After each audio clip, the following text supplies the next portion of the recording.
तीन प्रेग्नेंट चुड़ैल किन्नर। हम किसी को भी नहीं छोड़ेंगे। इन सभी लोगों ने हम लोगों के साथ बहुत ही गलत किया है।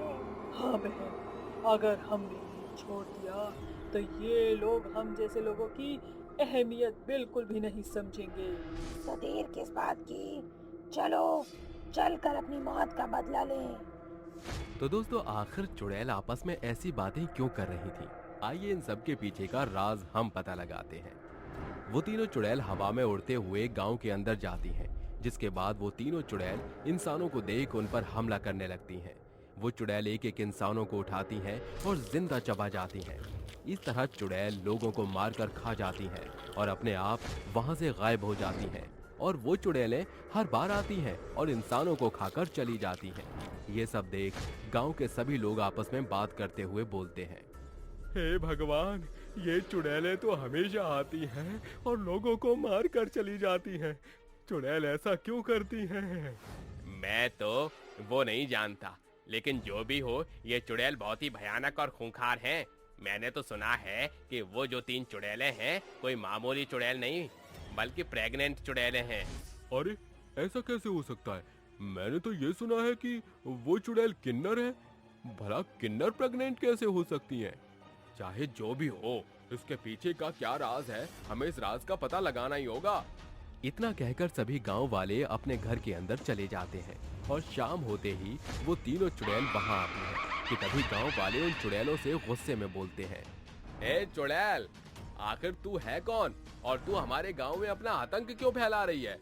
आखिर हम लोगों ने तेरा क्या बिगाड़ा है? उस गांव वाले की बात सुनकर चांदनी चुड़ैल बोलती है, हम सभी तुम इंसानों को नहीं छोड़ेंगे, क्योंकि तुम इंसान बनने के लायक हो ही नहीं। लेकिन ऐसा तू क्यों बोल रही है? आखिर हमने तेरा क्या बिगाड़ा है? तुझे सच जानना है ना, तो सुन।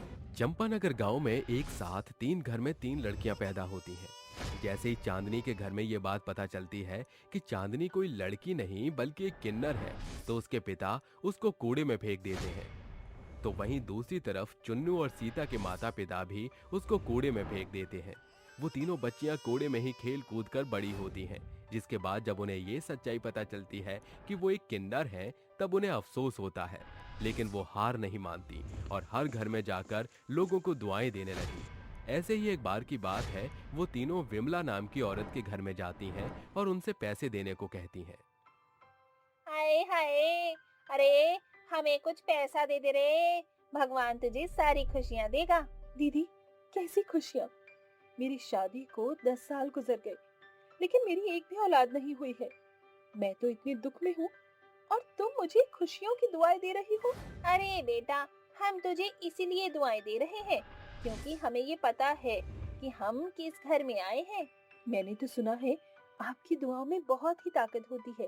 अब आप ही मुझे माँ बनने की दुआएं दो। हाँ हाँ, क्यों नहीं, हम लोग तुमको माँ बनने की दुआएं देते हैं। मैं आपके रहने का इंतजाम करवा रही हूँ, आप बस मुझे दुआएं देते रहिए। और अब इस तरह विमला उन तीनों किन्नरों के रहने का इंतजाम करवा देती है। देर रात चोरी छिपे उन किन्नरों को खाना देने जाती है और उन्हें किसी भी चीज की कमी नहीं होने देती। एक बार की बात है, विमला का पति महेश विमला को आधी रात बाहर से आता हुआ देख लेता है और जब वो उसे देखता है तब वो उसे गुस्से से बोलता है, आखिर तुम इतनी रात को कहाँ से आ रही हो? आखिर कौन से यार से मिलने गई थी तुम? महेश जी, आप ये कैसी बातें कर रहे हैं? तुम्हें पता भी है हमें बहुत जल्द ही औलाद होने वाली है। ये सुनकर महेश उसको एक जोरदार थप्पड़ मारता है और उससे जोर जबरदस्ती करके उससे पूछने लगता है, जिसके बाद विमला अपने पति महेश को सारी बात बता देती है कि तभी वहां पर वो तीनों किन्नर आ जाती हैं और बोलती हैं, अरे महेश बेटा, तू अपनी पत्नी को इस तरह क्यों मार रहा है? क्या तुझे नहीं पता कि हमारी दुआओं में कितनी शक्ति है? अरे बस भी करो, जिस दुनिया ने तुम लोगों को ठुकरा रखा है, तुम खुद को दुआएं क्यों नहीं देती? तुम्हें खुद दुआ की ज्यादा जरूरत है, समझी? नहीं महेश जी, ये देखो, इनका आशीर्वाद मेरे हाथ में है। ये लड्डू मैं जैसे ही खाऊंगी वैसे ही प्रेग्नेंट हो जाऊंगी। बस विमला, बहुत हो गया, तुमने तो अंधविश्वास की हद ही पार कर दी है। महेश उसको समझाता है लेकिन विमला नहीं मानती। ये देख महेश को बहुत ही ज्यादा गुस्सा आता है और जैसे ही विमला अपने कमरे में जाती है वैसे ही महेश उन तीनों किन्नरों के सिर पर डंडा मार देता है, जिसके बाद वो तीनों किन्नर वहीं बेहोश होकर गिर जाती हैं और उन तीनों किन्नरों को एक तहखाने में बंद कर देता है। कुछ समय बाद जब किन्नरों की आंखें खुलती हैं तब वो खुद को एक तहखाने में बंद पाती हैं और सामने महेश को पाती हैं। ये देख चांदनी किन्नर बोलती है, महेश, ये तुम क्या कर रहे हो?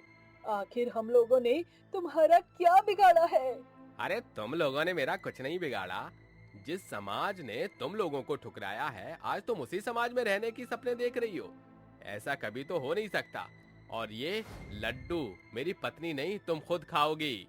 इतना कहकर महेश वो लड्डू उन तीनों किन्नरों को ही खिला देता है और उन किन्नरों को वहीं तहखाने में छोड़कर चला जाता है। एक तरफ तो महेश अपनी पत्नी विमला के साथ अपनी जिंदगी खुशी से बिता रहा था, तो वहीं दूसरी तरफ वो किन्नर भूखे प्यासे होने की वजह से अपना दम तोड़ देती है, जिसके बाद उन तीनों किन्नरों के शरीर में से उनकी आत्मा निकलती है और गुस्से में बोलती है, इस महेश ने हमें इतनी बेरहमी से मार दिया, अब किसी भी इंसान पर तरस नहीं खाएंगे और उन्हें मार देंगे।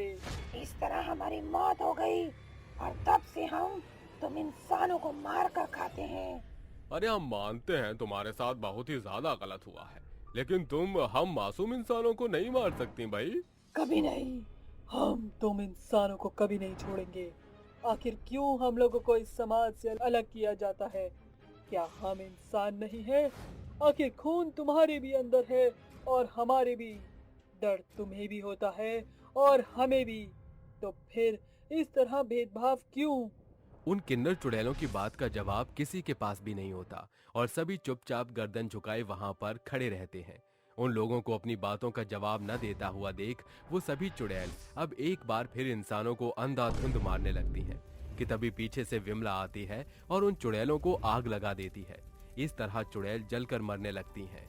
मरते वक्त वो किन्नर चुड़ैल विमला से बोलती है, विमला, तूने हमें धोखे से मार दिया। आखिर तूने ऐसा क्यों किया? मैं मानती हूँ मेरे पति ने तुम लोगों के साथ बहुत ही बुरा किया है, लेकिन तुम तीनों चुड़ैल बनने के बाद इंसानियत भूल ही गई हो, इसीलिए मुझे ना चाहते हुए भी तुम लोगों को खत्म करना पड़ा। चुड़ैल कुछ बोल पाती कि इतने में वो सारी प्रेग्नेंट किन्नर चुड़ैल जलकर भस्म हो जाती है और तभी से ही उस गांव के इंसानों को अकल आ गई कि कोई भी इंसान कहीं से भी समाज में अलग नहीं होता और अब उस गांव में सभी इंसान को बराबरी का दर्जा मिलने लगा।